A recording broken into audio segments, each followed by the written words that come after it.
Hello learners, we are at auxiliary probability part 2. Let's go back to where we left. Do, does, did. This was from our second set. The first had is, RM, was, were. Do, does, did. Now let's see if what follows after it will be considered as incorrect. He does went. Can it be correct? He does go. Again, he does goes. Fourth one, he does going. Understand, if you see verb after any of these auxiliaries, do, does, did, what can be considered correct and what can be considered incorrect. He does went, incorrect. He does go, verb original, correct. He does goes, absolutely incorrect. He does going. As I said, if this is considered as a noun, then it's correct. But if it is used thinking that this is a verb, absolutely incorrect. So now you got this do, does, did, the probabilities. Similarly, we did is, are, was, were. Now let's move to has, have, had, another set of auxiliaries.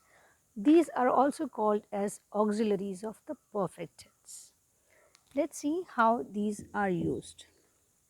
Okay. He has, if I leave it here, what can be the option? He has a book. Okay. He has written a book.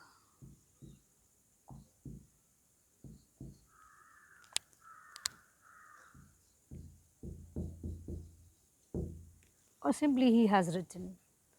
What else can be? He has a book, noun. Can we have he has wrote? Can we have he has write? Or can we have he has writing? We can say he has a neat handwriting, not like mine. So, wrote, write, writing, that is past simple, that is verb in the second form, verb in the do form, or verb in the progressive form. If they are seen, they will be considered incorrect. Okay. The next option other than verb is using them as a successor for a noun. A book, he has a book. He has what? The question for a what is also always going to be a noun. So, he has a book. He has written a book. What else can be? There can be, other than this, there can be something more correct, but the form will completely change, right? He has to. He has to read a book, or he has to bring water, he has to sell books, or he has to. This shows an obligation or a requirement of the situation. Okay. But otherwise, if you just have has, have, had, options are these. He has a book or he has written a book. That is, it's going to be followed by a noun or a verb in its participle form. Let me just give you one more example. Look at this sentence. I have a broken heart. If this part is hidden, I have what? A thing, a noun. So, I have a heart which is broken. This is your adjective. This is not a verb here. So, I have a heart. I have a broken heart. Next, I have broken a heart. So, here this no more remains an adjective. Here I have done something This is my verb participle. I have broken what? A heart. So understand this. So the probabilities after it is either you have a noun or a verb in its third form. Okay. The same applies for has, have, had. Okay. He has a huge house. He has sold his house. We have time, or we have spoilt our time. They had good memories. If I say as about something which is with you, then they had good memory. No, memories won't be used in that. Okay, so they had wonderful memories, or they had good memory here. Okay, and they had created wonderful memories. I hope this makes clear up to here. Now let's look at the other set of auxiliaries. Can, could, shall, should, may, might, must, will, would. These are called as modal auxiliaries, mainly because they cannot function as a full-fledged verb. I'll give an example, then that will make you clear. Okay. She is in the room or car or wherever. She has a book. Okay. Now here and here as well, there is nothing following this verb. She is dancing in the room, she is cooking in the room, she is eating, sleeping, nothing.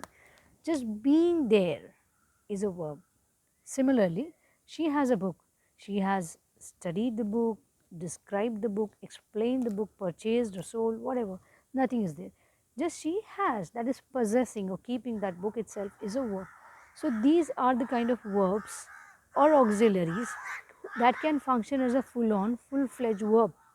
But these cannot. I cannot say she can in the room. There is a question, she can what? Okay. Similarly, I will say she must a book. She must what? She must read. She must not read the book. So definitely these are the auxiliaries which cannot function on their own. They need the support and assistance of a full-on main verb. So now let's look at this. Whenever you see these, what are the probabilities? She can can I have she can went, can I have she can going, can I have she can gone, what else? So the only option left is she can go.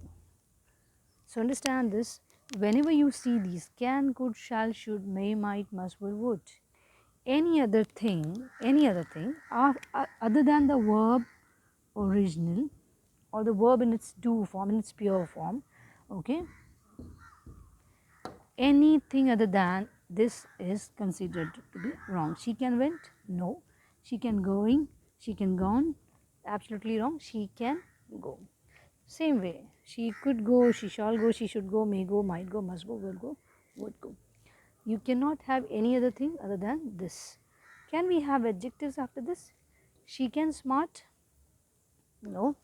She can tall, no. She can doctor, she can woman, no. So definitely, so there are no nouns directly after it, no adjectives directly after it. She can slowly, but then we need, she can slowly walk, but doesn't look so good. She can walk slowly, makes sense. So understand this, it should be subject or noun pronoun, whatever it is, followed by auxiliary, then main verb. In between inserting an adverb doesn't make always a sense. She can slowly walk, she can walk slowly, or slowly she can walk. Okay, so that makes it clear. Now this, that is the third one. Shall we leave it for the next class? Let there be some more curiosity. So these are the error correction basic techniques concerning the very basics of very basic auxiliaries. Let's revise one more time.